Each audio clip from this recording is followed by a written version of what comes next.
नमस्कार, आप देख रहे हैं दर्श न्यूज। मैं हूं दिव्यांशु। पूर्णिया से निर्दलीय चुनाव लड़ने वाले और जीतने वाले पप्पू यादव फॉर्म में दिख रहे हैं। लगातार औचक निरीक्षण कर रहे हैं। लगातार अपने जो उन्होंने वादा किया था, जब अपने चुनाव प्रचार वो कर रहे थे, उस वक्त जो उन्होंने वादा किया था कि मैं सेवक बनकर काम करूंगा, तो ऐसा दिख भी रहा है। पप्पू यादव पूर्णिया में फुल एक्टिव मोड में नजर आ रहे हैं और इसी बीच उनके लिए एक सम्मान समारोह का भी आयोजन किया गया पूर्णिया में नगर निगम द्वारा।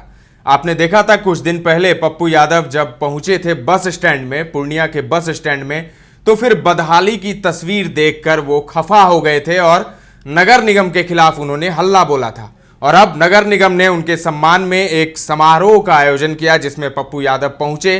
उसमें आपको जो वहाँ की महापौर हैं विभा देवी, वो भी मौजूद थी। इसके अलावा जो उप महापौर हैं पल्लवी गुप्ता, वो भी मौजूद थी। इसके अलावा सभी 46 वार्ड के वार्ड पार्षद, पदाधिकारीगण सभी वहाँ पर मौजूद थे और पप्पू यादव वहाँ पर पहुँचे। सम्मान समारोह का आयोजन हुआ। इस मौके पर पप्पू यादव ने कहा कि आप सबने मुझे जो सम्मान दिया है उसके लिए आप सबों को दिल की गहराइयों से आभार व्यक्त करता हूँ। इसके अलावा पूर्णिया नगर की जनता को आपसे भी काफ़ी उम्मीदें हैं। हम सभी जनता के सेवक हैं, तो क्यों ना हम सभी मिलकर अपने शहर को देश में नंबर 1 बनाएं और जब भी स्मार्ट सिटी का नाम आए तो पूर्णिया उसमें अव्वल हो। इसके अलावा उन्होंने कहा, हमने अभी नगर निगम से चल रही योजनाओं की समीक्षा भी की है। हम बस सबों से आग्रह करेंगे कि एक बार अपने शहर के लिए हर काम स्मार्ट तरीके से कर लें। भ्रष्टाचार और दलालों से नगर निगम से दूर रखें। भ्रष्टाचारियों और दलालों से नगर निगम को दूर रखें, तो यकीन मानिए ऐसे में हम देश का सबसे विकसित शहर पूर्णिया को बना सकते हैं। क्या आप सभी तैयार हैं? पप्पू यादव ने पूछा। तो उधर से भी जवाब आया। अब देखिए क्या होता है। पप्पू यादव ने कमांड अपने हाथों में ले लिया है। जब से वो सांसद बने हैं तब से पूरा कमांड उन्होंने अपने हाथ में लिया हुआ है। कभी पथ निर्माण विभाग में पहुंच जाते हैं औचक निरीक्षण करने, कभी पूर्णिया कोर्ट जो स्टेशन है पूर्णिया का, वहां पहुंच जाते हैं, कभी बस स्टैंड पहुंच जाते हैं। इसके अलावा पप्पू यादव जो जाने जाते हैं सड़क की राजनीति के लिए, आक्रामक राजनीति के लिए, तो ऐसा करते हुए वो दिख रहे हैं।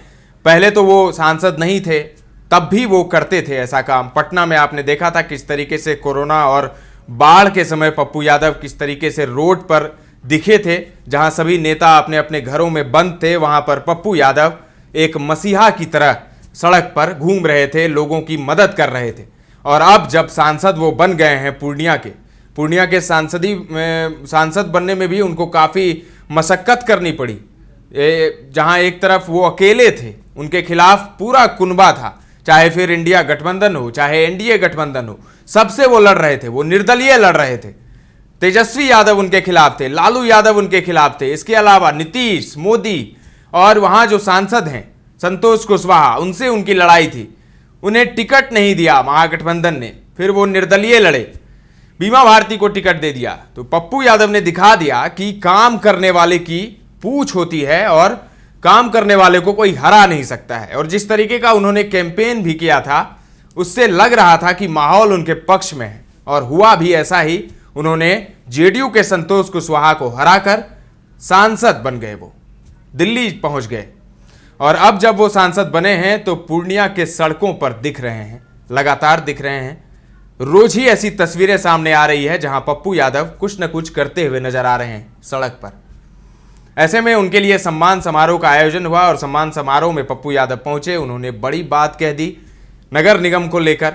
साथ ही उन्होंने कहा कि आप सभी जनता के सेवक हैं, आपसे जनता को बहुत उम्मीदें हैं, इसलिए दलालों और भ्रष्टाचारियों से नगर निगम को मुक्त रखें, नगर निगम को इससे दूर रखें। तो बड़ा संदेश उन्होंने दिया है। अब देखना होगा कि नगर निगम उनके इस संदेश को मानती है या नहीं, या फिर सब कुछ उसी तरह रहता है। लेकिन एक उम्मीद जगी है पूर्णिया के लोगों को पप्पू यादव से। जब से वो सांसद बने हैं तो एक उम्मीद जगी है कि एक नई तरह की राजनीति सीमांचल में होगी और पूर्णिया विकास की राह देखेगा। और पूर्णिया जिस तरीके से चुनाव के वक्त पूरे देश में हाईलाइटेड रहा, उसी तरह विकास के मामले में भी वो हाईलाइटेड रहेगा पप्पू यादव के रहने से। तो देखना बड़ा दिलचस्प होगा। लेकिन पप्पू यादव दिन रात एक किए हुए हैं अस्पतालों का उन्होंने निरीक्षण किया है, स्टेशन का निरीक्षण किया, बस स्टैंड का निरीक्षण किया, अलग अलग कार्यालयों में वो जा रहे हैं, निरीक्षण कर रहे हैं। तो अब देखना, बड़ा ही देखने वाली बात होगी कि पप्पू यादव के एक्शन से क्या रिएक्शन होता है और फिर पूर्णिया किस ओर जाता है। फिलहाल के लिए इतना ही। तमाम अपडेट्स देते रहेंगे, बने रहें दर्श न्यूज के साथ।